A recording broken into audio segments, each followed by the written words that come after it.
Good morning, friends. Let's go ahead and get rehearsal started. Lindsay? Do you guys want to see my Beatrice monologue? I was running it all night last night. Okay. I can't remember the first line. Sarah Ellison, how's dance going? What, do you want to see what Aunt Jeanette taught me? Okay.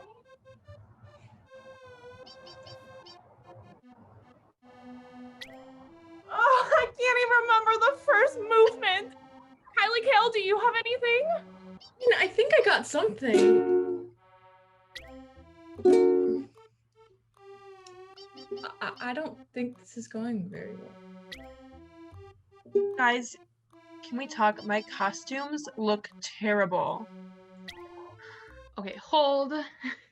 That was a good start, friends. But I think we probably need to work on it a little bit more. However, I actually just got a text from the directors, and apparently we're just the interns. So I think it's time that we pass it over to the students.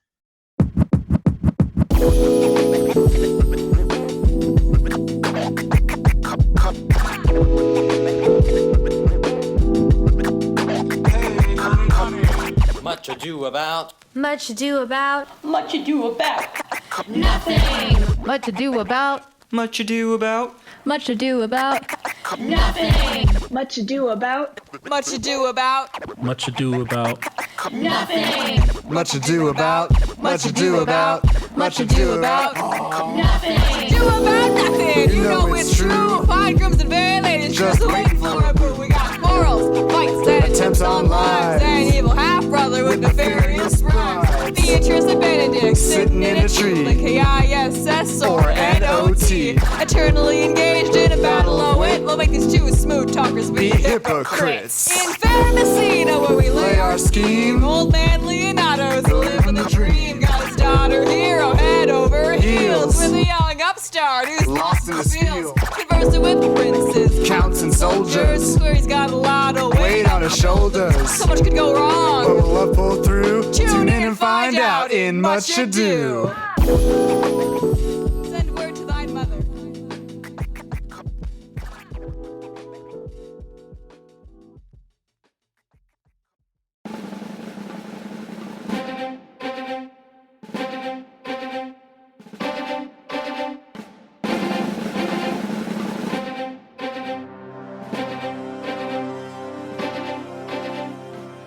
I find in this letter that Don Pedro of Aragon comes this night to Messina. Oh, he is very near by this. He was not 3 leagues off when I met him. How many gentlemen have you lost in this action? A few of any sort, and none of name. A victory is twice itself when the achiever brings home full numbers. I find here that Don Pedro hath bestowed much honor on a young Florentine called Claudio. Oh, much deserved on his part, and equally remembered by Don Pedro. I pray you, has Senor Montanto returned from the wars or no? I know none by any of that name, lady. There's none in the army of any sort. What is he that you ask for, niece? Cousin means Senor Benedick of Padua. Oh, he's returned, and he's pleasant as he ever was. He's done good service in our war, lady. And he's a good soldier too, lady. A good soldier to a lady, but what is he to a lord? Oh, well, he's a lord to a lord, a man to a man, stuffed with all the honorable virtues. Yes, he is nothing less than a stuffed man. You must not, sir, mistake my niece. There is a kind of merry war betwixt Signor Benedick and her. They never meet, but there's a skirmish of wit between them. In our last conflict, 4 of his 5 wits went halting off. I pray you, who is his companion now? He has every month a new sworn brother. Oh, I see, lady. The gentleman is not in your books. Oh, no, and if he were, I would burn my study. He is in the most noble company of the noble Claudio. Oh, God save the Claudio if he had caught the Benedick. Good Signor Leonato. I think this is your daughter. Her mother hath many times told me so. Were you in doubt, sir, that you asked her? Signor Benedick, no, for then were you a child. You have it full, Benedick. We may guess by this what you are, being a man. Truly the lady fathers herself. Be happy, lady, for you are like an honorable father. Signor Leonato be her father, she would not have his hat on her shoulders, for all Messina alike him as she is. I wonder why you keep talking. Signor Benedick, no one marks you. What, my dear Lady Disdain, are you yet living? Oh, is it possible Disdain should die when she has such meat food to feed it as Signor Benedick? Courtesy itself must convert to disdain when you come in her presence. Then is courtesy a turncoat, for it is certain I am loved of all ladies, only you excepted, and I could find in my heart that I had not a hard heart, for truly I love none. Oh, a true happiness to women. Oh, they should else have been troubled by a pernicious suitor. I thank God and my cold blood that I am of your humor for that. Oh, I had rather hear my dog bark at a crow than a man swear he loves me. God keep your ladyship still in that mind, so some gentleman or other shall escape a predestinate scratched face. Oh, scratching could not make it worse if it were such a face as yours were. You are a rare parrot teacher. Oh, a bird of my tongue is better than a beast of yours. I would my horse had the speed of your tongue, and so a good continuer, but keep your way, I have done. Oh, you always end with a trick. I know you of old.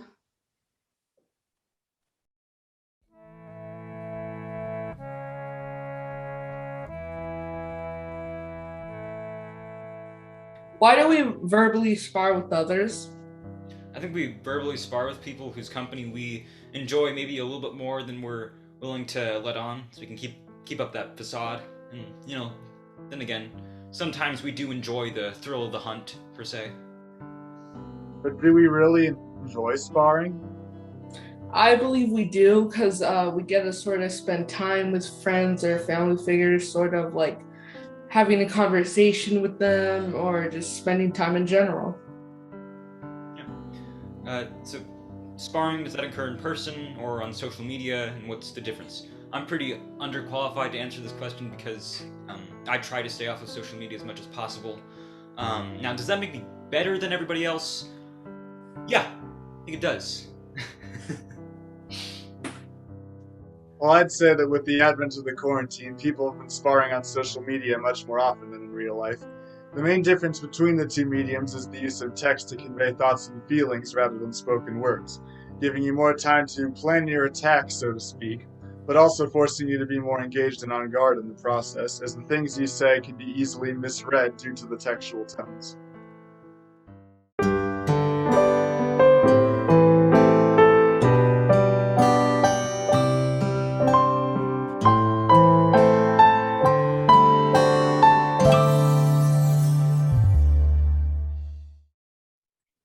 Let me bid you welcome, my lord. Being reconciled to the prince your brother, I owe you all duty. I thank you. And not many words, but I thank you. Benedick, did that note Hero, the daughter of Signor Leonato? I noted her not, but I looked on her. Is she not a modest young lady? Do you question me as an honest man should do, for my simple, true judgment? Or would you rather have me speak after my custom as being a professed tyrant to their sex? Thou thinkest I am in sport. I pray thee, tell me truly how thou likest her. Would you buy her that you inquire after her? Can the world buy such a jewel? Yes, and a case to put it into. In mine eyes, she is the sweetest lady that ever I looked on. I can see out without spectacles, and there's no such matter. There's her cousin, Beatrice, if she were not possessed with a fury, exceeds her in much as beauty is the 1st of May doth the last of December. But I hope you have no intent to turn husband, have you? Would scarce trust myself, but I had sworn the contrary if Hero would be my wife. Oh, is't come to this? Look, Don Pedro's returned to seek you. What secret hath held you here, that you followed not to Leonato's? He is in love. With who? That's your Grace's part. With, mark how short his answer is. With Hero, Leonato's short daughter. If my passion chains not shortly, God forbid it should be otherwise. Amen, if you love her, for the lady is very well worthy. You speak this to fetch me in, my lord. By my troth, I speak my thought. And in faith, my lord, I spoke mine. And by my 2 phase intros, my lord, I spoke mine. That I love her, I feel. That she is worthy, I know. That I neither feel how she should be loved, nor know how she should be worthy, is the opinion that fire cannot melt out of me. I will die in it at the stake. Thou wast ever an obstinate heretic in the despot of beauty. And never could maintain his part but in the force of his will. That a woman conceived me, I thank her. Mm-hmm. That she brought me up, I likewise give her most humble thanks. But I will do myself the right to trust none, and will live a bachelor. I shall see thee ere I die look pale with love. Oh, with anger, with sickness, or with hunger, my lord, not with love. Well, if ever thou dost fall from this faith, thou wilt prove a notable argument. If I do, hang me in a bottle like a cat, and shoot at me. In the meantime, good Signor Benedick, repair to Leonato's, commend me to him, and tell him that I will not fail him at supper. And so I leave you. My liege, your highness may not do me good. My love is thine to teach. Hath Leonato any son, my lord? No daughter but Hero. She's his only heir. Dost thou affect her, Claudio? Oh, my lord. When you went onward on this ended action, I looked upon her with a soldier's eye, but now am I returned, and that war thoughts have left their places vacant in their rooms, wronging soft and delicate desires, oh, prompting me how fair young Hero is. Look, I will fit thee with a remedy. I know we shall have some reveling tonight. I will assume thy part in some disguise, and tell fair Hero that I am Claudio. And in her bosom I'll unclasp my heart, and take her hearing prisoner with the force and strong encounter of my amorous tale. Then after to her father will I break, and in conclusion she shall be thine. In practice let us put it presently.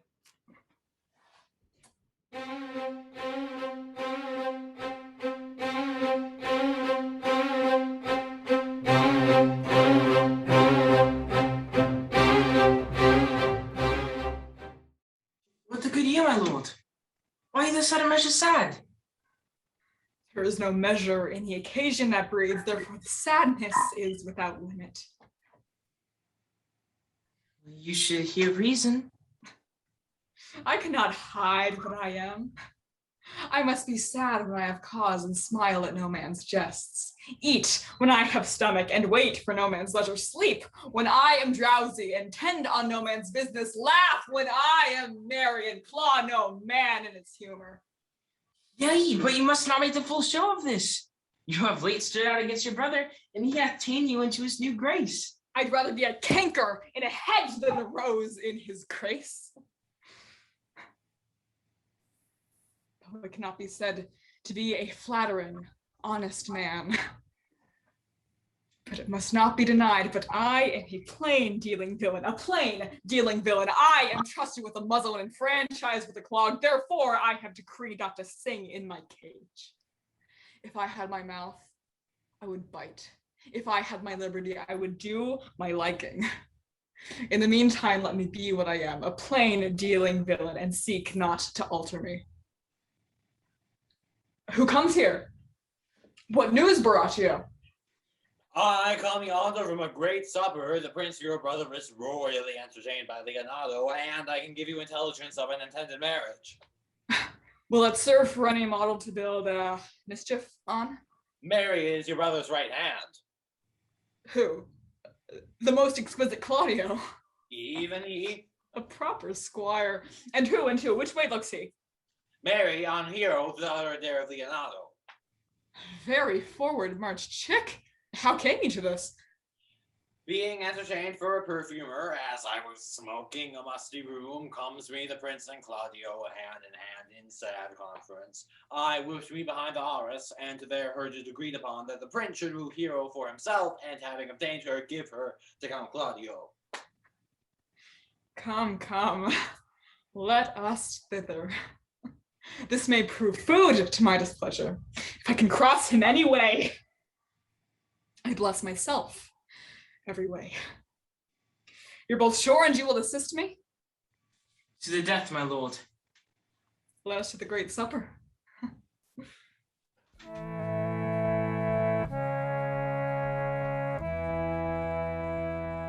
See, the problem with this question is that villainy just locally means being bad, and bad, evil, is something that no one can agree on what it means, and it's subjective, and also evil, good, bad, nice, whatever. All of these concepts are not only subjective but contextual, in that one person might be willing to do any of those things just depending on the context. So villainy is subjective, hard to pin down, perhaps a concept that's just wrong inherently, so nihilism, woohoo. I have been the villain before, but not on purpose and not even for real. Like Declan said, villainy is subjective. And when I was at Paris Disneyland and I left the park to go get a burger in the main city, when I returned, I set off 3 different metal detectors. This led to me being put into a side tent and interrogated by 3 different men in a language I did not understand. Evidently, it turns out that my burger was wrapped in tin foil, which is why it was setting off the detectors. But in those 20 minutes, I was the most wanted villain in all of Disneyland.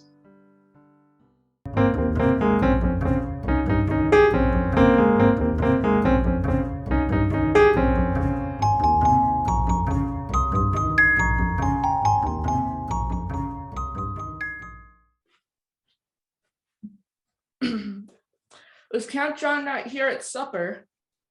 I saw him not. How tartly that gentleman looks. I never can see him, but I'm heartburn an hour after. He is of a very melancholy disposition. He were an excellent man that were made just in midway between him and Benedick. The one is too like an image, says nothing. The other, too like my lady's eldest son, evermore tattling. And half Signor Benedick's tongue in Count John's mouth, and half Count John's melancholy in Signor Benedick's face. With a good leg and a good foot, uncle, and money enough in his purse, such a man would win any woman in the world. By my troth, niece, thou will never get thee a husband, if thou will be shredded by thy tongue. Good, I cannot endure a husband with a beard on his face. I would rather lie in the woolen. You may light on a husband that hath no beard. What should I do with him? Dress him in my apparel and make him my waiting gentlewoman? He that hath a beard is more than a youth. He that hath no beard is less than a man. And he that is more than a youth, I'm not for him. And he that is less than a man, I'm not for him. Well, here I trust you will be ruled by your father. Yes, faith, it is my cousin's duty to make curtsy and say, Father, as it please you. Yet for all that, let him be a handsome fellow, or else make curtsy and say, Father, as it please me. Well, niece, I hope to see you one day fitted with a husband. Now till God make man of some other metal than earth. Would it not grieve a woman to be overmastered by a piece of valiant dust? Adam's sons are my brethren. I find it a sin to be matched in my kindred. Daughter, remember what I told you. If the prince to do that to you in that kind, you know your answer. Valleys are coming. Make good room.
Lady, will you walk about with your friend? So you walk softly and speak sweetly and say nothing. I'm yours for the walk, and especially when I walk away. With me in your company? I may say so, when I please. And when please you to say so? When I like your favor. Speak low if you speak love. Will you not tell me who told you so? No, you shall pardon me. Will you not tell me who you are? Not now. She said that I was disdainful, that I had my good wit out of 100 merry tales. Well, this was Senor Benedick that said so. What's he? I'm sure you know him well enough. Not I, believe me. Did he never make you laugh? I pray you, what is he? Why, he's the prince's jester. Very still a fool. Only his gift is in devising impossible slanders. None but libertines delight in him. The commendation is not in his wit, but in his villainy. For he both pleases men and angers them, and then they laugh at him and beat him. When I know the gentleman, I'll tell him what you say.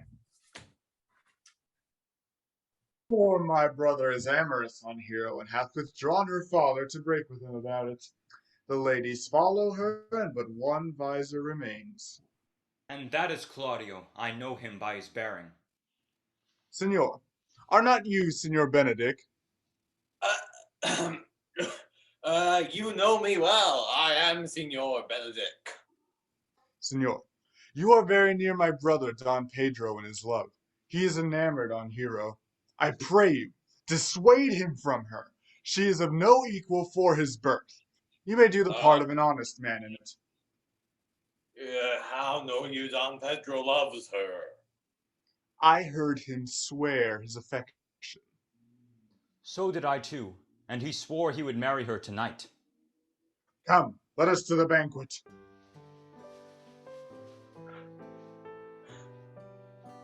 Thus answer I in the name of Benedick, but hear these ill news with the ears of Claudio. 'Tis certain so, the prince woos for himself.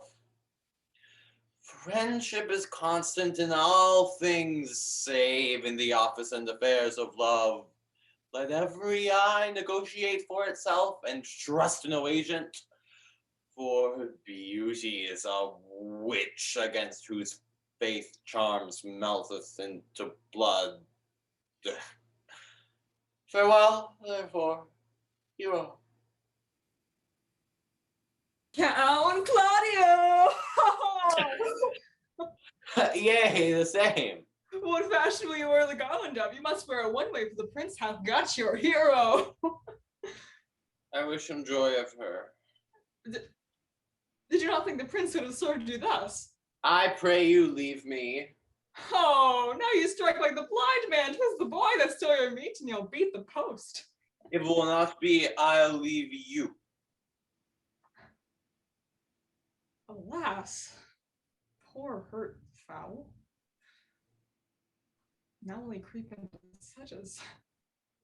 But that my lady Beatrice should know me and not know me. The prince's fool. Ha. Well, I'll be revenged as I may. Oh, now, Signor, where's Claudio? Truth, my lord, I found him here as melancholy as a lodge in a warren. I told him, and I think I told him true, that your grace had got the goodwill of young Hero. The lady Beatrice hath a quarrel to you. The gentleman she danced with told her she is much wronged by you. Oh, she misused me. Past the endurance of a block. She told me, not thinking I had been myself, that I was the prince's jester. She speaks poniards, and every word stabs. I would not marry her, though she were endowed with all that Adam had before he transgressed. Oh, look, here she comes. Oh, will your grace please command me any service to the world's end? I will go on the slightest errand now to the antipodes that you can devise to send me on. Have you no employment for me? None but to desire your good company. Oh God, sir, here's a dish I love not. I cannot endure my lady tongue. Come, lady, come. You have lost the heart of Signor Benedick. Indeed, my lord. He lighted me a while, and I gave him use for it. A double heart for his single one. Marry, once before he went out of me with false dice. Therefore, your grace may well say I have lost it. You have put him down, lady. You have put him down. So what he should not do me, my lord, lest I should prove to mother of fools. I have brought you Count Claudio, whom you sent me to seek. Ah, why how now, Count? Wherefore are you sad? Not sad, my lord. How then? Sick? The Count is neither sad, nor sick, nor merry, nor well. Something of that jealous complexion. If faith, lady, I think your blazon to be true. Though I'll be sworn if he be so, his conceit is false. Here, Claudio, I have wooed in thy name, and fair hero is won. I broke with her father, and his goodwill obtained. Name the day of marriage, and God give thee joy. Come, take of me my daughter, and with her my fortunes. His grace had made the match, and all grace say amen to it. Speak, Count. 'Tis your cue. Silence is the perfectest herald of joy. I would be little happy if I could say how much. Yes, you are mine. I am yours. I give myself away to you and dote upon the exchange. Speak, cousin, or if you cannot, stop his mouth with a kiss, and let him not speak neither. In faith, lady, you have a merry heart. Yea, my lord, I thank it, poor fool. It keeps on the windy side of care. Good lord for alliance. Thus goes everyone to the world, but I must sit in a corner and cry hi ho for a husband. Lady Beatrice, I will get you one. I would rather one of your father's getting. Hath your grace never had a brother like you? Your father got excellent husbands, if a maid could come by them. Will you have me, lady? No, my lord, unless I might have another for the working days. Your grace is too costly to wear every day, but I beseech you, your grace, pardon me. I was born to speak all mirth and no matter. Silence most offends me, and to be merry best becomes you, for out of question you were born in a merry hour. No, sure, my lord. My mother cried, but then there was a star dance, and under that I was born. Cousins, God give you joy. Niece, will you look to those things I told you of? I pray mercy, uncle, by your grace's pardon. I might troth a pleasant-spirited lady.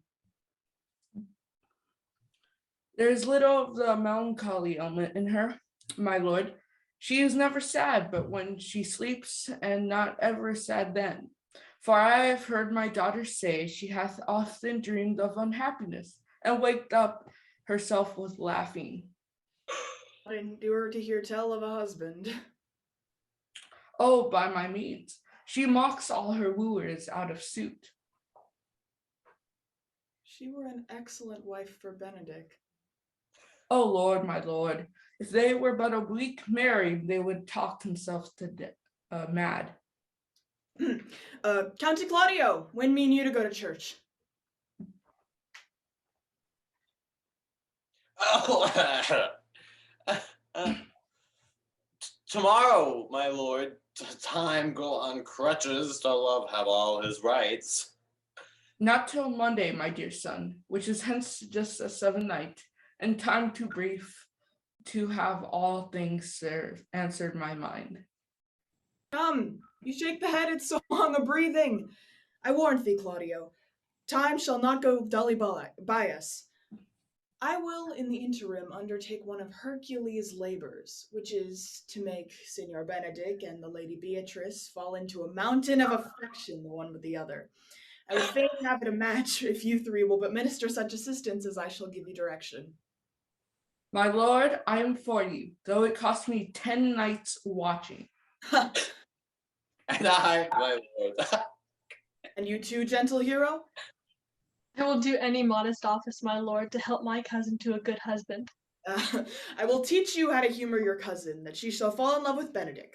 And I, with your two helps, will so practice on Benedick that, in despite of his quick wit and queasy stomach, he shall fall in love with Beatrice. If we can do this, Cupid is no longer an archer. His glory shall be ours, for we are the only love gods. Go on with me, I'll tell you my drift.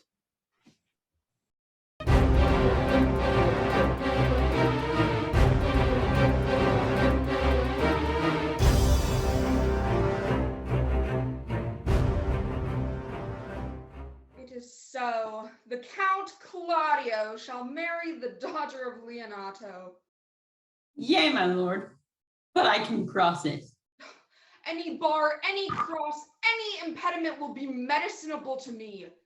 Oh, I am sick in displeasure to him. How canst thou cross this marriage? Not honestly, my lord, but so covertly that no dishonesty shall appear in me. Show me rudely how. I think I told your lordship a year since how I am in the favor of Margaret, the waiting gentlewoman to Hero. I remember. I can, at any unseasonable instant of the night, appoint her to look out at her lady's chamber window. What life isn't that to be the death of this marriage? Find me a meet hour to draw Don Pedro and the Count Claudio alone. Tell them that you know that Hero loves me. They will scarcely believe this without trial. Offer them instances, which shall bear no less likelihood than to see me at her chamber window. Hear me call Margaret Hero, hear Margaret term me Claudio, and bring them to see this the very night before the intended wedding, and there shall appear such seeming truth of Hero's disloyalty that jealousy shall be called assurance, and all the preparation overthrown.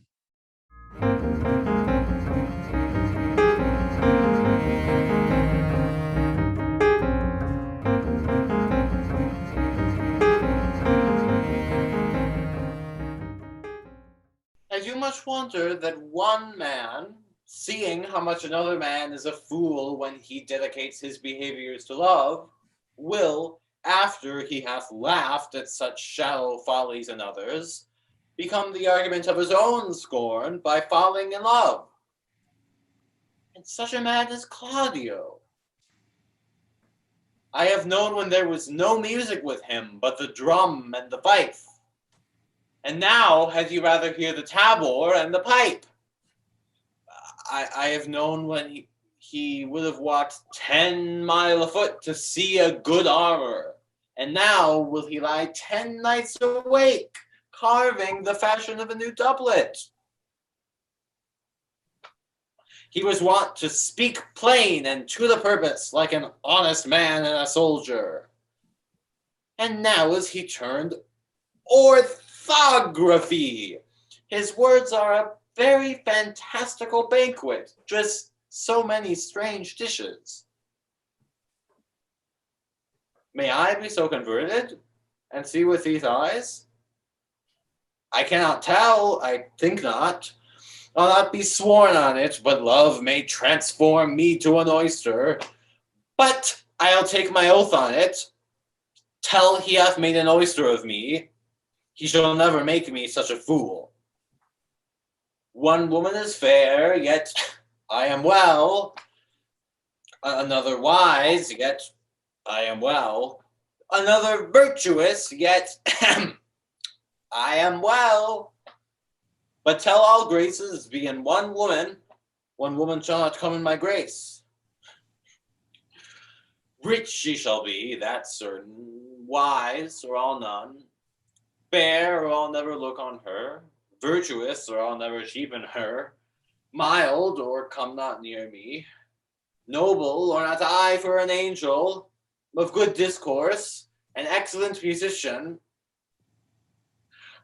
And her hair shall be What color would please God? Ha! The prince and Monsieur Love. I will hide me in the arbor. See where Benedick hath hid himself? Come hither, Leonato. What was it you told me of today, that your niece Beatrice is in love with Signor Benedick? Oh, stock on. The fowl sits. Oh, I never thought the woman would fall in love with any man. No, nor I neither. Most wonderful that she should so dote upon Senor Benedick, whom she hath in all outward behaviors seemed ever to abhor. Possible? Since the wind in that corner? By my troth, my lord, I cannot tell what to think of it, but that she loves him with an enraged affection. It is past being finite of thought. Maybe she doth but counterfeit. Oh, but faith like enough. Oh God, counterfeit. There was never such counterfeit of passion came so near the life of passion as she discovers it. Why? What effects of passion shows she? Be dog well. This fish will bite. What effects, my lord? She will send you. You heard my daughter tell you how. She did indeed. How? How, pray you? You amaze me. I would have thought that she would have been invincible to all assaults of affection. I would have sworn she had, my lord, especially against Benedick. Think this a gull, but the white-bearded fellow speaks it. Knavery cannot sure hide himself in such reverence. Just yeah, teen and affection. Hold it up. Has she made her affections known to Benedick? No, and swears she never will. That's her torment. 'Tis true indeed. So your daughter says, shall I? Says she, you that oft shall encountered him with scorn, write him a letter that I love him? This says she when she's beginning to write to him. Or she'll be up 20 times a night, and there she will sit in her smock till she have read a sheet of paper. My daughter tells us all. It were good that Benedick knew it by some other, if she will not discover it. To what end? He would make a sport out of it and poor lady worse. As he should. It were an alms to hang him. She's an excellent sweet lady, and out of all suspicion she is virtuous. And exceeding wise. In everything but in loving Benedick. Hero thinks surely she will die, for she says she will die. If he love her not, she will die. Ere she will make her love known, and she will die. If he woo her, rather than let her bait one breath of her accustomed crossness. Shall we go seek Benedick and tell him of her love? Oh, no, never tell him. Let her live it out with good constant. Nay, that's impossible. She may wear her heart out first. Well, let it cool the while. I love Benedick well, and I could wish he would modestly examine himself to see how he's unworthy of such a good lady. My lord, will you walk? Dinner is ready.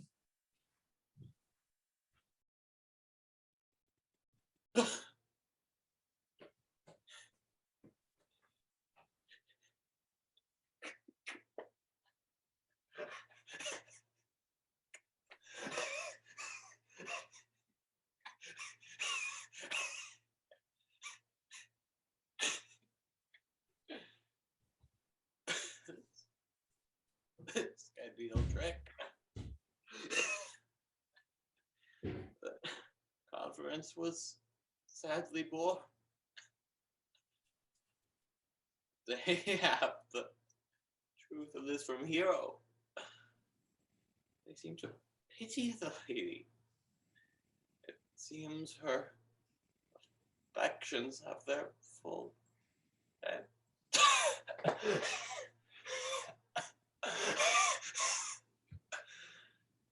Help me? Why, it must be requisite. But I hear how I am censured. They say I will bear myself proudly if I perceive the love come from her. They say too that she will rather die than give any sign of affection. Did never think to marry. I must not seem proud. Happy are they that can hear their detractions and can put them to mending. They say the lady is fair, 'tis a truth. I can bear them witness. And virtuous, 'tis so, I cannot reprove it. And wise, but for loving me.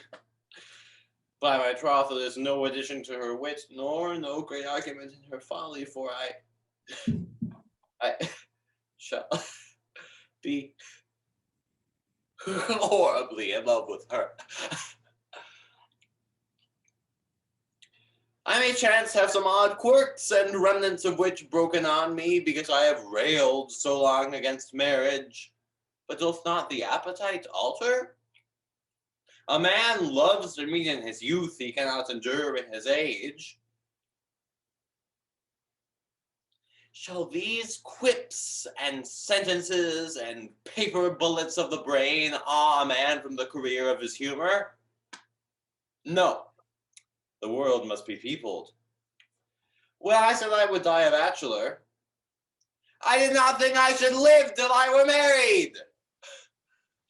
Here comes Lady Beatrice by the stage. She's a fair lady. I do spy some marks of love in her. Against my will, I am sent to bid you come in to dinner. Fair Beatrice, I thank you for your pains. I took no more pains for those thanks than you take pains to thank me. If it had been painful, I would not have come. You take pleasure, then, in the message? Yea, just so much as you may take upon a knife's point. You have no stomach, senor? Fare thee well. Ha!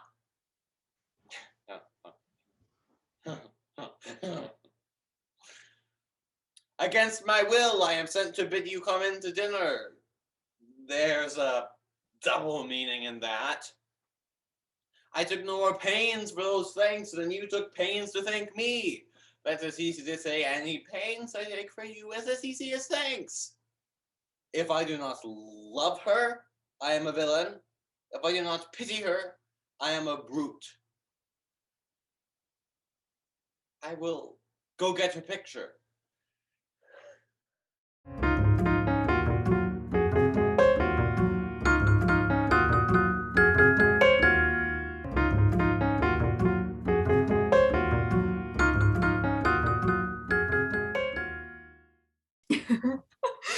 Good Balthazar, run thee to the parlor. There shalt find my cousin Beatrice. Whisper in her ear and tell her I and Margaret walk in the orchard, and our whole discourses of her.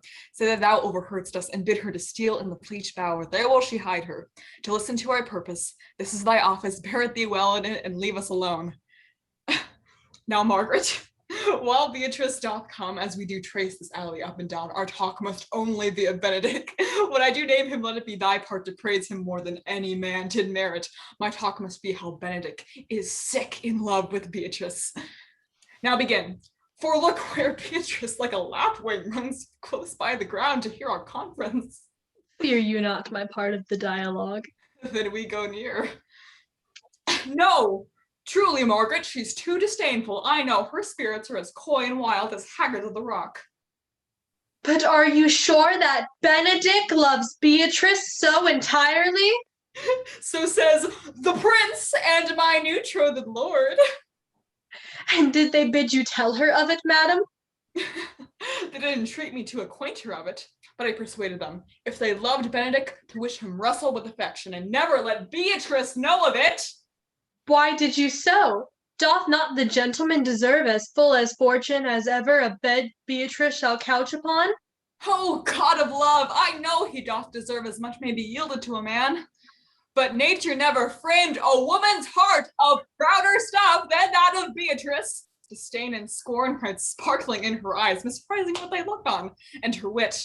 Oh, her wit values itself so highly that all matter else seems weak. She cannot love. She is so self-endeared. Sure, I think so, and therefore, certainly it were not good she knew his love, lest she make sport at it. Why, you speak truth. I never yet saw a man how wise, how noble, young, how rarely featured. Oh, but she would spell him backwards.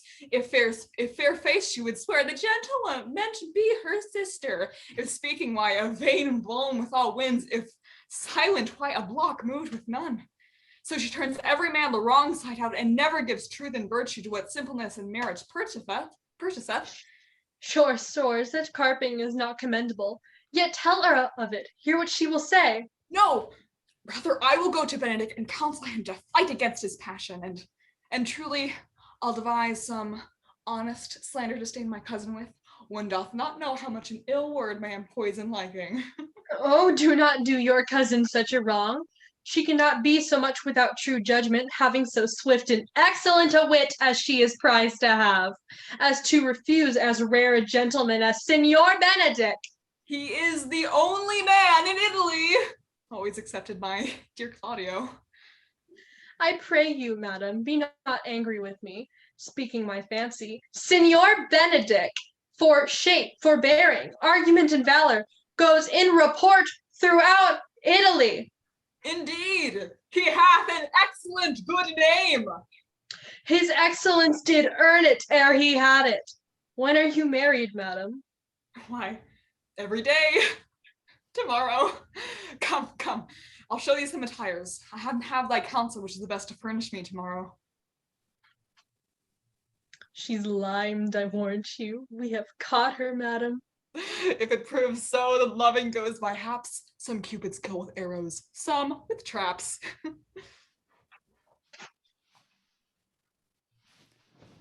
What fire is in mine ears? Can this be true? Stand I accused of pride and scorn so much? Contempt, farewell, and maiden pride, adieu. No glory lives behind the back of such. And Benedick, love on, I will requite thee, taming my wild heart to thy loving hand. And if thou dost love, my kindness shall incite thee to bind our loves up in a holy band. For others say thou doth deserve, and I believe it better than reportingly.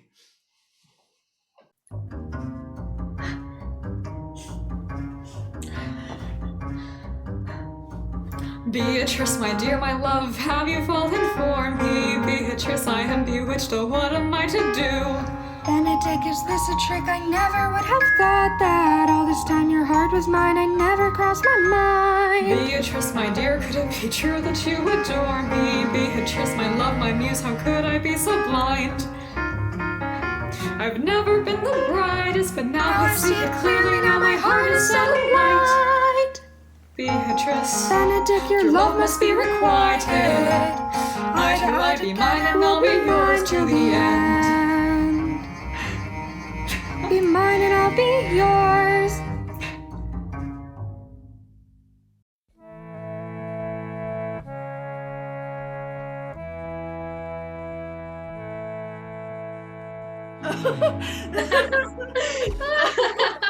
That's so funny.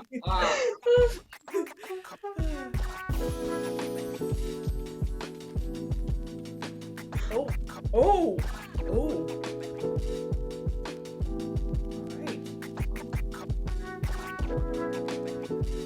Yikes.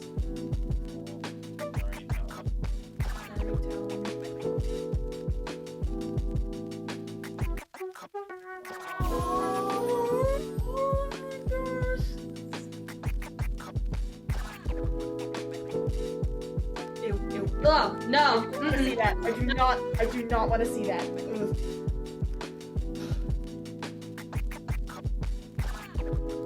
Whoa! Dude. This is so cool! Meddling can be kind of fun sometimes, but remember, it can also hurt people, so please meddle responsibly. The more you know.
If your leisure served, I would speak with you. In private? If it please you. Yet Count Claudio may hear, for what I would speak of concerns him. What's the matter? Means your lordship to be married tomorrow? You know he does. I know not that when he knows what I know. If there be any impediment, I pray you discover it. You may think I love you not. Let that appear hereafter, and aim better at me. By that I now will manifest. For my brother, I think he holds you well, and in dearness of heart hath hoped to effect your ensuing marriage. Surely suit ill spent, and labour ill bestowed. Why? What's the matter? I came hither to tell you, and circumstances shortened, for she's been too long a talking of. The lady is disloyal. Who? Hero? Even she. Leonato's hero, your hero, every man's hero. Disloyal? The word is too good to paint out her wickedness. I could say she were worse. Think you of a worse title, and I will fit her to it. Wonder not till further warrant. Go but with me tonight, you shall see her chamber window entered, even the night before her wedding day. If you love her then, tomorrow wed her. But it would better fit your honor to change your mind. May this be so. I will not think it. If you dare not trust what you see, confess not that you know. If you will follow me, I will show you enough, and when you have seen more and heard more, proceed accordingly.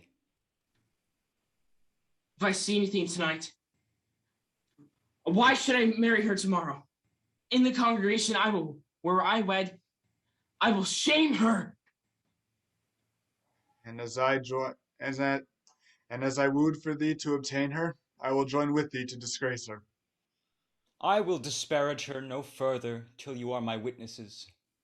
Bear it coldly but till midnight, and let the issue show itself.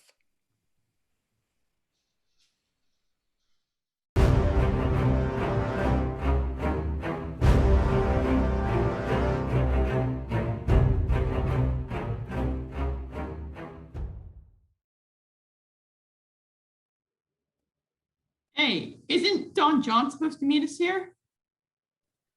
As I said, the lady is disloyal. Look yonder to the chamber window. I need to see this for my own eyes. As I said, look yonder to the chamber window. Look, hero, I'm just lighting a candle to set the mood. What in the...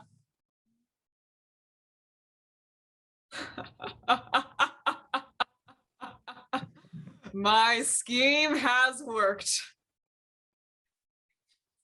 Who are you calling hero?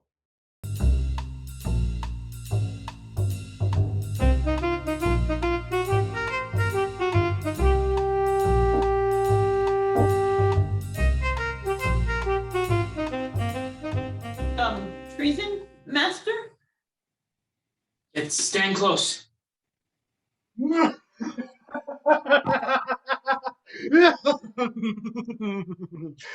Therefore, know I have earned of Don John 1,000 ducats. I have tonight wooed Margaret, the lady hero's gentlewoman, by the name of Hero. She leans me out at her mistress's chamber window, bids me 1,000 times good night, while the prince and Claudio saw far off in the orchard this amiable encounter, and thought they Margaret was Hero. The prince and Claudio did, and away went Claudio, enraged, swore he would meet her next morning at the temple, and there, before the whole congregation, shame her with what he saw her night, and send her home again without a husband. We charge you in the prince's name. Stand.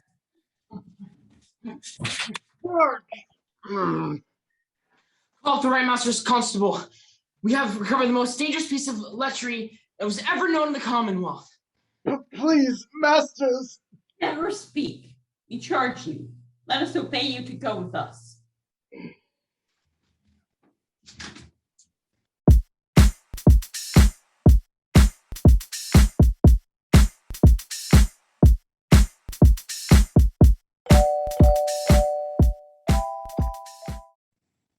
Come, Friar Francis, be brief.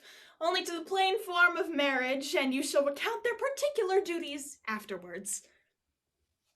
You come hither, my lord, to marry this lady? No. To be married to her, my lord. Friar, you come to marry her. Lady, do you come hither to be married to this count? I do. If either of you know any inward impediments why you should not be conjoined, I charge you on your souls to utter it. Know you any, hero? None, my lord. Know you any count? I dare make his answer. None. What men dare do? What men may do, what men do daily, not knowing what they do. Now, interjections. Why then, some be of laughing as he. Stand thee by, friar. Father, by your leave, will you with free and unconstrained soul give me this maid, your daughter? As freely, son, as God did give her me. And what have I to give you back whose worth may counterpoise this rich and precious gift? Well, nothing except if you render her again. Sweet prince, you learn me noble thankfulness. There, Leonardo, take her back again! Give not this rotten orange to your friend she's, but the sign and semblance of her honor. Behold, how like a maid she blushes here. Comes not that blood as modest evidence to witness simple virtue? Would you not swear, all you that see her now, that she were a maid by these exterior shows, but she is none? She knows the heat of a luxurious bed. Her blush is guiltiness, not modesty. What do you mean, my lord? Not to be married? Not to knit my soul to an approved wanton? My lord, if you, in your own proof, have vanquished resistance of her youth and made defeat of her virginity— I know what you would say! If I have known her, you would say she did embrace me as a husband, and so to extenuate the forehand sin. No! Leonardo, I never tempted her with a word too large, but as a brother to his sister, showed bashful sincerity and comely love. And seemed I ever otherwise to you? Out on thee! Seeming I will write against it. You seem to me as Diane in her orb, as chaste as the bud ere it be blown, but you are more intemperate in your blood than Venus, or those pampered animals that rage in savage sensuality. Is my lord well? He doth speak so wide? Sweet prince, why speak not you? What should I speak? I stand dishonored because I linked my friend with a common stale.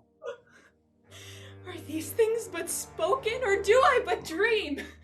Sir, these things are spoken, and they are true. This looks not like a nuptial. True. Oh God.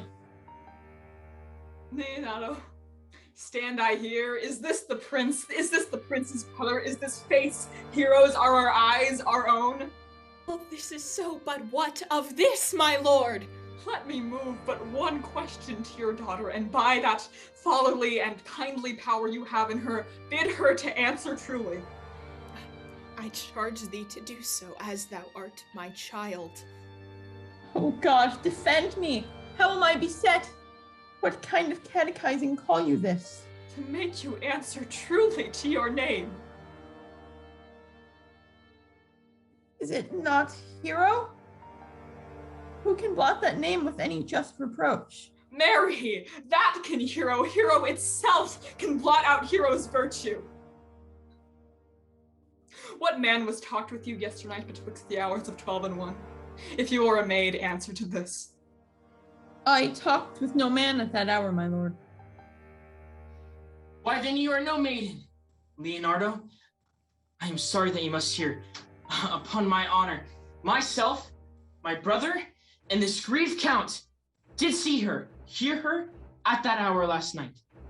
Talk with a ruffian at her chamber window, who hath indeed, like a most liberal villain, confessed to the vile encounters like 1,000 times in secret. Fie, ye are not to be named, my lord not to be spoke of. Thus, pretty lady, I'm sorry for thy much misgovernment. Oh, hero, what a hero hadst thou been if half thy outward graces had been placed about the thoughts and counsels of thy heart. But fare you well, most foul, most fair. Thou pure impiety and impious purity, for thee I'll lock up all of the gates of love. Hath no man's dagger here a point for me? Why, how now, cousin? Wherefore sink you down? Come, let us go. These things come thus to light, smother her spirits up.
What are some of your thoughts that were stirred in us about double standards and purity?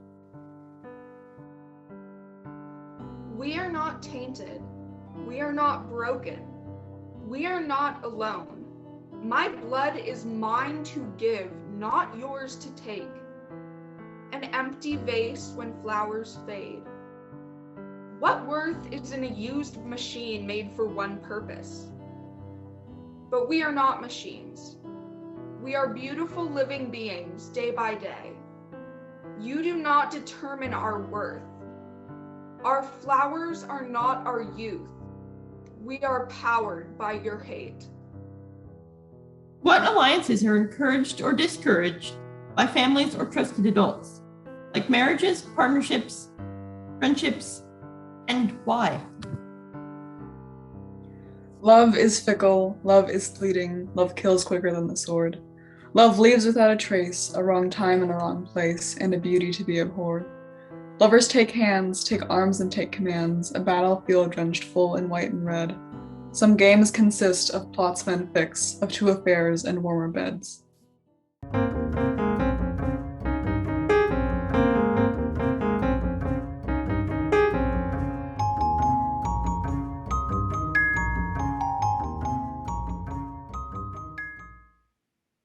How doth the lady? Dead, I think. Help, uncle! Hero, why, hero? Uncle, Signor Benedick, friar! How now, cousin Hero? Have comfort, lady.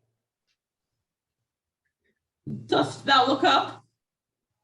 Yea, wherefore should she not? Wherefore? Why, doth not every earthly thing cry shame upon her? Could she deny the story that's printed in her blood? Sir, be patient. On my part, I am so attired in wonder, I know not what to say. Oh, on my soul, my cousin is belied. Lady, were you her bedfellow last night? No, truly not. Although, until last night, I have this 12 months since been her bedfellow. Confirmed. Oh, that is stronger made up, which was before barred up with ribs of iron. Did the two princes lie, and Claudio lie, who loved her so, that speaking of her foulness, washed it with tears, hence from her. Let her die. Hear me a little, for I have only been silent so long unto this course of fortune by way of noting of the lady. Lady, what man is he you are accused of? I know that to accuse me. I know none. If I know more of any man alive, that which maiden modesty doth warrant, let all my sins lack mercy. O my father, prove you that any man with me conversed at hours unmet, or that I yesternight maintained the change of words with any creature. Refuse me, hate me, torture me to death. There is some strange misprision in the princes. No, the two of them are the very bent of honor. But if their wisdom be misled in this, the practice lives in John, the bastard, who toils in frames of villainy. I know not. If he speak but truth of her, his hands shall tear her. They wrong her honor, the proudest of them shall well hear of it. Howsowhile, and let my counsel sway you in this case. Your daughter here, the princess left for dead. Let her a while be secretly kept in, and publish it that she is dead indeed. Maintain the mourning ostentation, and on your family's old monument hang mournful epitaphs, and do all rites that appertain unto a burial. What shall become of this? What will this do? Mary, this, well carried, shall, on her behalf, change slander to remorse. That is some good. So will it fare with Claudio. When he shall hear she died upon his words, then shall he mourn. The supposition of the lady's death will quench the wonder of her infamy. But if it sort not well, you may, as befits her wounded reputation, shelter her in some reclusive and religious life, out of all eyes, tongues, minds, and injuries. Signor Leonato, let the friar advise you in this matter. And though you know my inwardly love and is very much on to the prince and Claudio, I will deal in this as secretly and justly as your soul should with your body. Being that I flow in grief, the smallest twine may lead me. 'Tis well consented. Presently, away! For to strange shores, strangely, they strain the cure. Come, lady, die to live. This wedding day, perhaps, is but prolonged. Have patience and endure.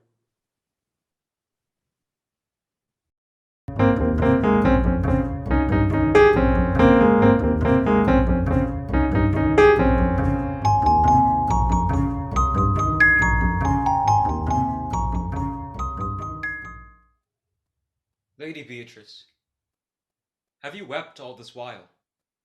Yea, and I will weep a while longer. I will not desire that. You have no reason to, I do it freely. Surely I do believe your fair cousin is wronged. Ah, and how much might the man that would write her deserve of me? Is there any way to show such friendship? A very even way, but no such friend. May a man do it. It is a man's office, but not yours.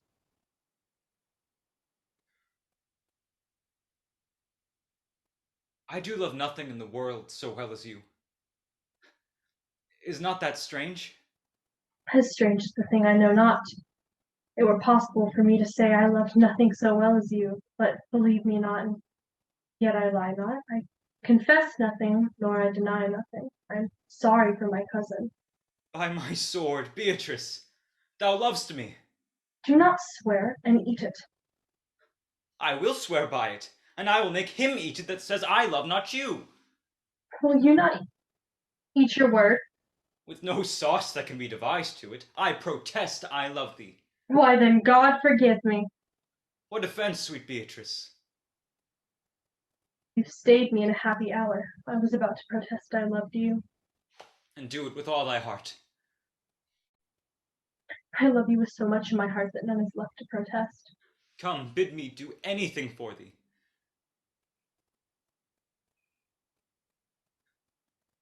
Kill Claudio. Ah.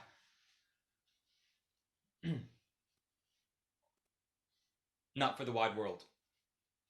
You kill me to deny it. Farewell. Tarry, sweet Beatrice. I am gone, though I am here. There is no love in you. I pray, let me go. Beatrice. In faith, I will go. We'll be friends first.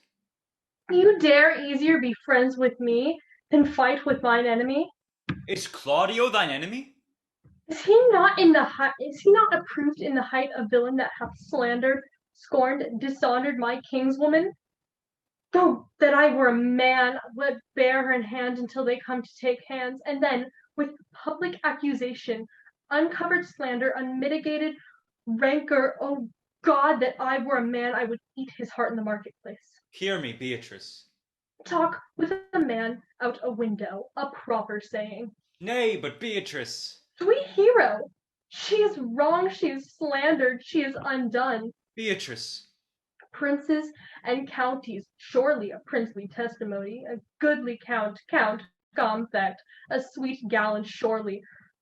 That I were a man for his sake, or that I had any friend would be a man for my sake. But manhood is melted into courtesies, valor into compliment, and men are only turned into tongue and trim ones too. He is now as valiant as Hercules, that only tells a lie and swears it.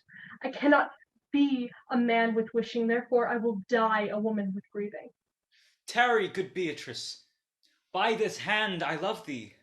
Use it for my love some other way than by swearing it. Think you, in your soul, that Count Claudio hath wronged Hero? Yea, as sure as I have a thought or a soul.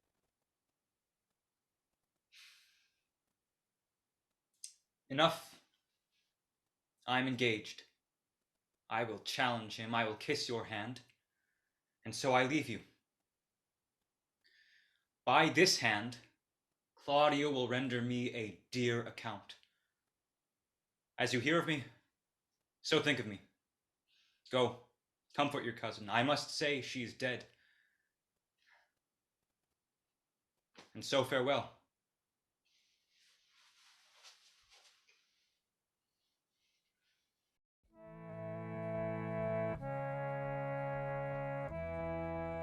When have you felt like Beatrice, powerless due to circumstances beyond your control?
Good day, the both of you.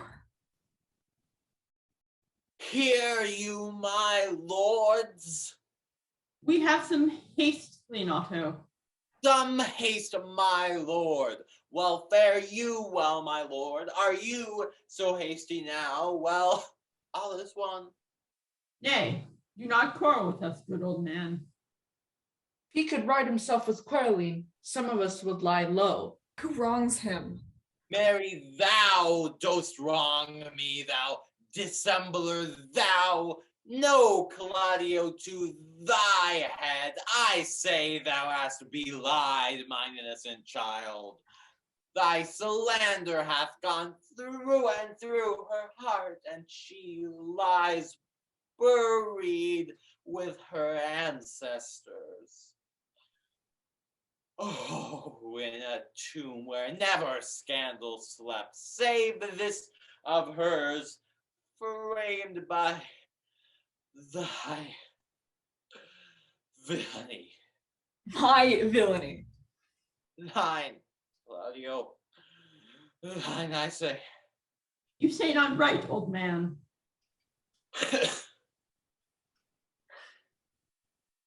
See, here comes the man we went to seek.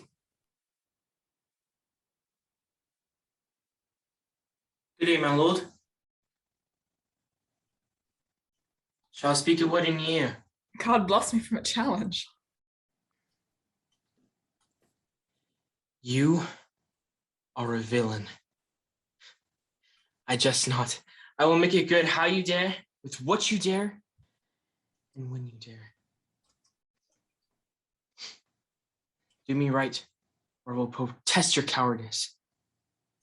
You have killed such a sweet lady, and her death shall fall heavy on you. Let me hear from you. Well, I will meet you so that I may have good cheer. Fare you well, young man. You know my mind. My lord, in many courtesies I thank you, but I must discontinue your company. Your brother, the bastard, has fled from Messina. And you among you have killed such a sweet and innocent lady. For my lord Lackbeard there, he and I shall meet. Until then, peace be with him. He's in earnest. In most profound earnest. And I'll warrant you for the love of Beatrice. And hath challenged thee. Most sincerely. What a pretty thing man is when he goes off in his doubles and hose and leaves off his wit.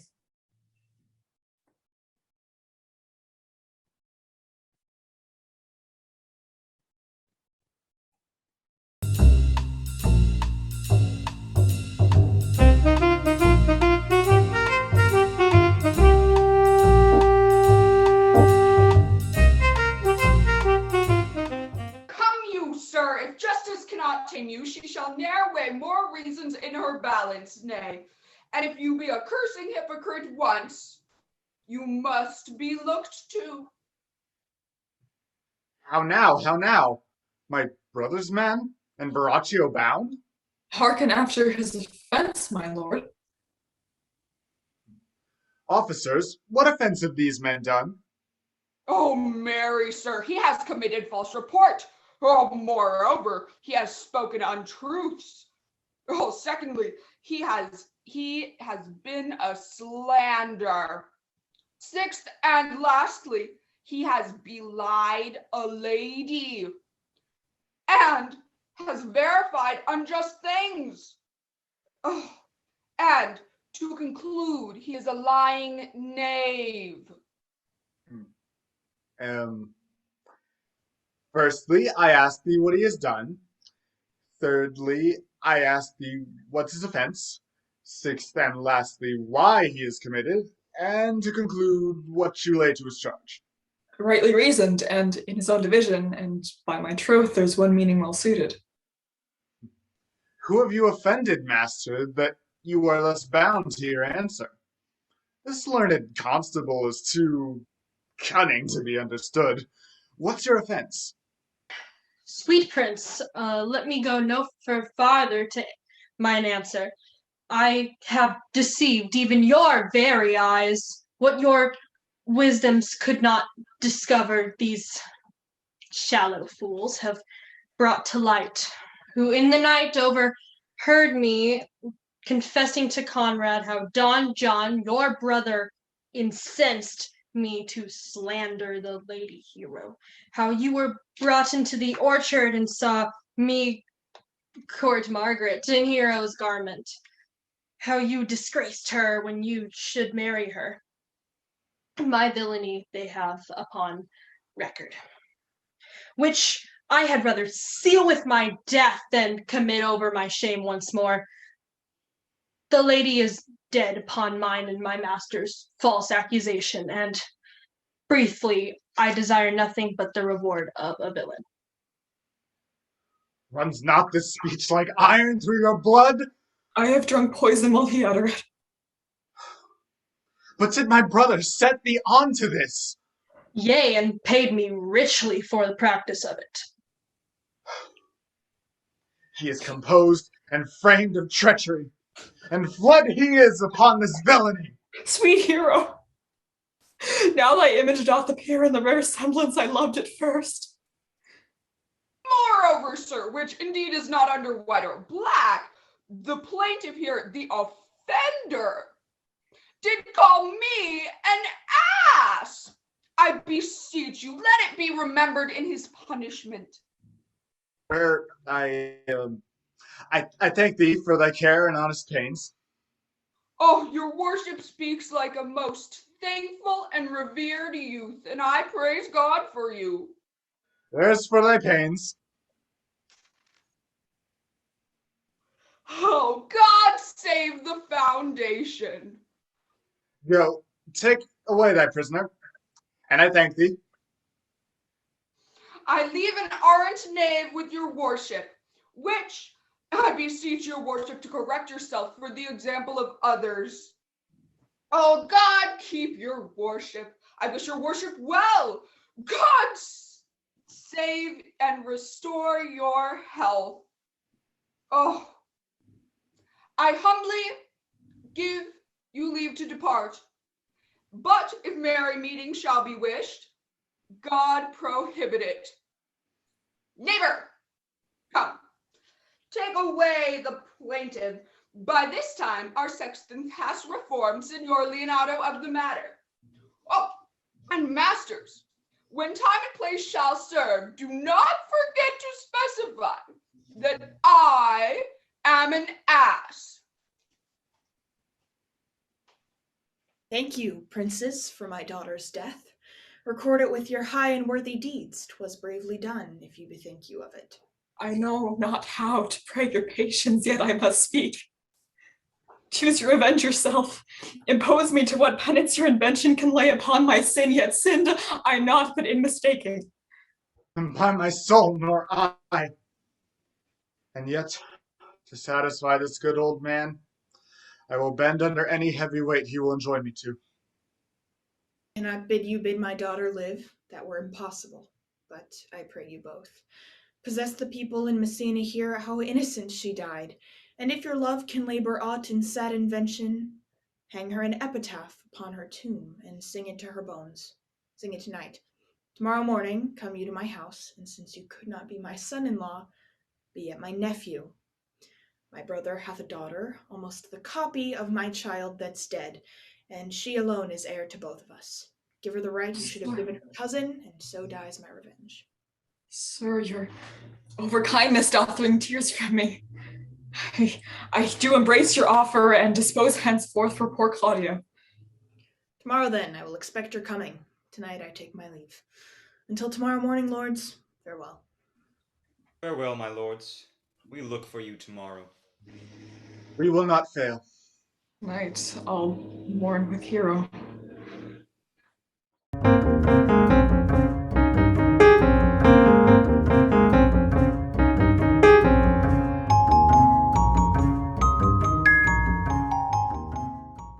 The God of love that sits above knows me, knows me. Oh, how pitiful thee. I mean in singing, but in loving, Leander the good swimmer. Truly is to the first employers of panders. Why they were so never truly turned over and over like my poor self in love. For I cannot think of any rhyme for lady than baby, and an innocent rhyme for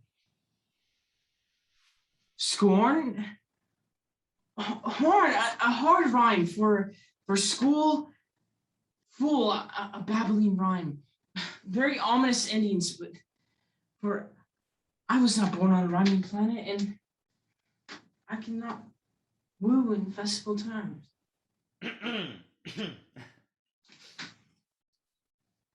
Beatrice! Wouldst thou come when I call thee? Yea, Signor, and depart when you bid me. But stay till then. Then is spoken. Fare you well now, and yet, ere I go, let me go with that I came, which is with knowing what hath passed between you and Claudio. Oh, only foul words. Thereupon I will kiss thee. Foul words are but foul wind, and foul wind is but foul breath, and foul breath is noisome. So I shall depart unkissed. Thou hast feisted the word right out of his own sense. So forcible by thy wit, I must tell thee plainly, I challenged Claudio, and I should either be hearing from him shortly, or I describe him a coward. Now, I must pray you, for which of my bad parts did you first fall in love with? For them all together, which maintain so politic a state of evil, they would not admit even one good part to intermingle with them. But for which of my good parts did you first suffer love for me? Suffer love? A good epithet! Because I do suffer love indeed, for I love thee against my will. In spite of your heart, I think. Alas, poor heart, if you will spite it for my sake, I will spite it for yours, for I will never love that which my friend hates. Thou and I are too wise to woo peacefully. Now tell me, how doth your cousin? Very ill. And how do you? Very ill too.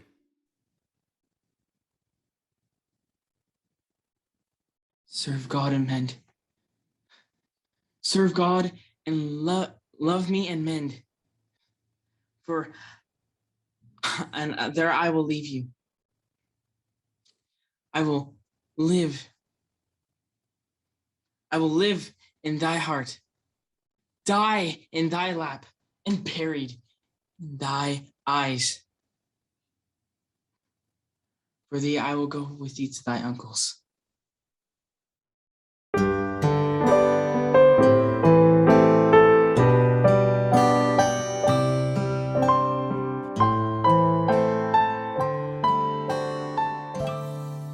Is this the grave of Hero? It is, my lord. Done to death by slanderous tongues was the hero that here lies. Death, guerdon of her wrongs, gives her fame which never dies. So the life that died with shame lives in death with glorious fame. Hang thou there upon the tomb, praising her, and I am dumb. Now unto thy bones good night. Yearly I will do this right.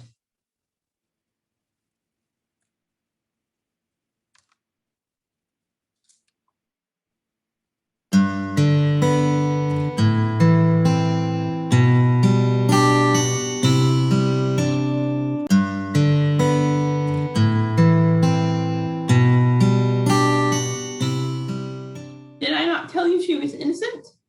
So are the prince and Claudio who accused her, but Margaret was in some fault for this, although against her will, as it appears. Well, I'm glad that all things sort so well. And so am I, being else by faith and forced to call young Claudio to a reckoning for it. Well, daughter, and you, Beatrice, withdraw into a chamber by yourselves, and when I send for you, come hither masked.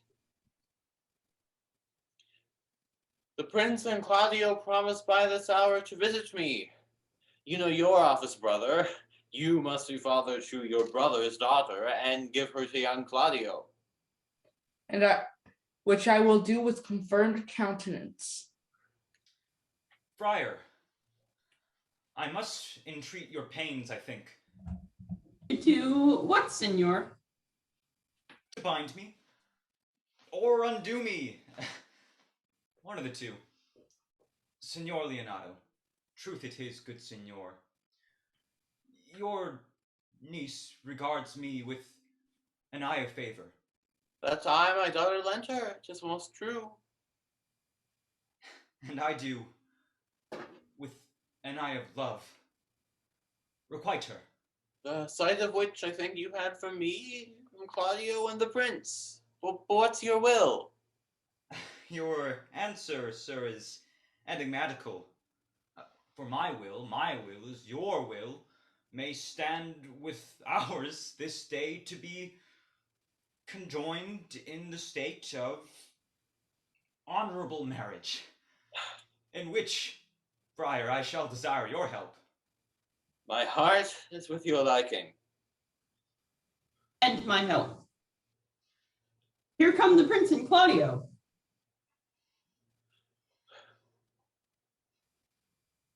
Good morrow to this fair assembly. Good morrow, prince. Good morrow, Claudio. We here attend you. Are you yet determined today to marry with my brother's daughter? I'll hold my mind. Call her forth, brother.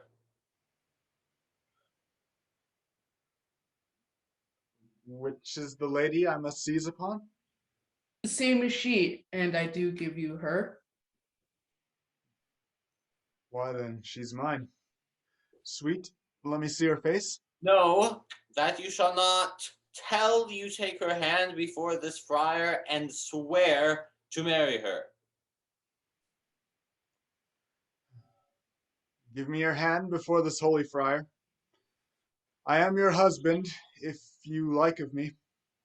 And when I lived, I was your other wife. And when you loved, you were my other husband. Another hero! Nothing certainer. One hero died defiled, but I do live. And as I live, I am a maid. The former hero that is dead. Died, my lord. But whilst her slander lived. Oh, this amazement can I qualify. And after the holy rites are ended, I'll tell you largely a fair hero's death. Meantime, let wonder seem familiar, and to the chapel let us presently. Soft and fair friar, where is Beatrice? I answer to that name. What is your will? Do not you love me? Oh, why, no more than reason. Well then, your uncle and the prince and Claudio must have been deceived. They swore you did. Oh, do not you love me? Troth, no. No more than reason. Oh, well, then my cousin Hero and Margaret have been deceived, for they did swear you did. They swore you were almost sick for me. Oh, they swore you were well nigh dead for me. 'Tis no such matter. Then you do not love me?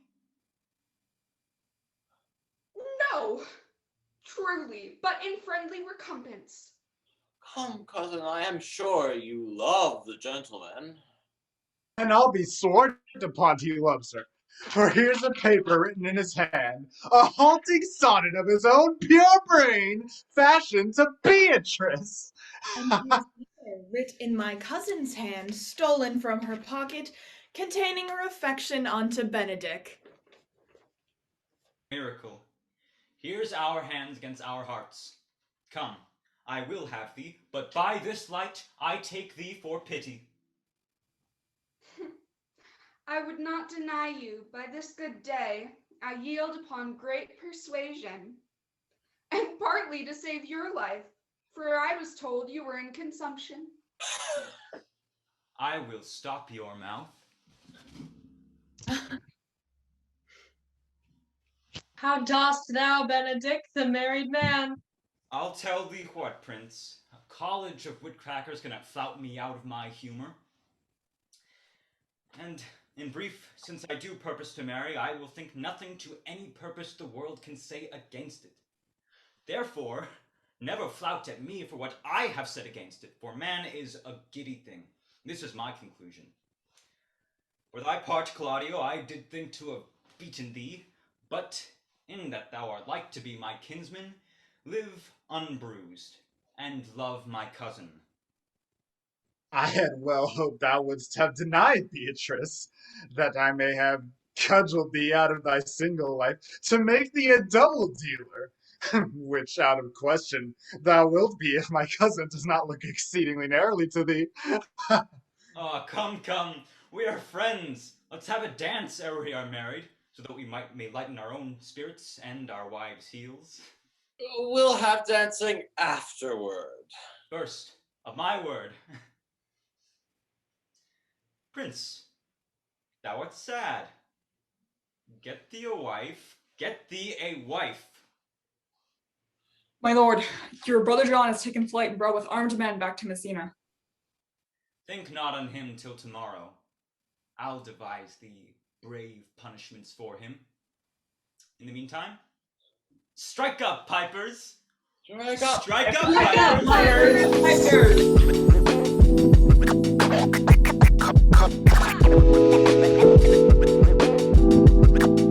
Hey, naughty naughty! Much ado about. Much ado about. Much ado about. Nothing. Much ado about. Much ado about. Much ado about. Nothing. Much ado about. Much ado about. Much ado about. Nothing. Much ado about. Much ado about. Much ado about. Nothing.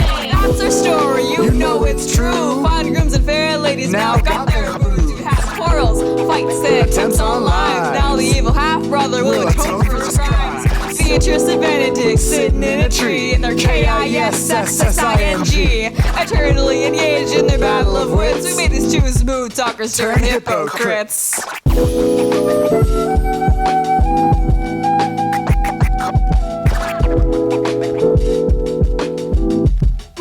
Hey, naughty naughty!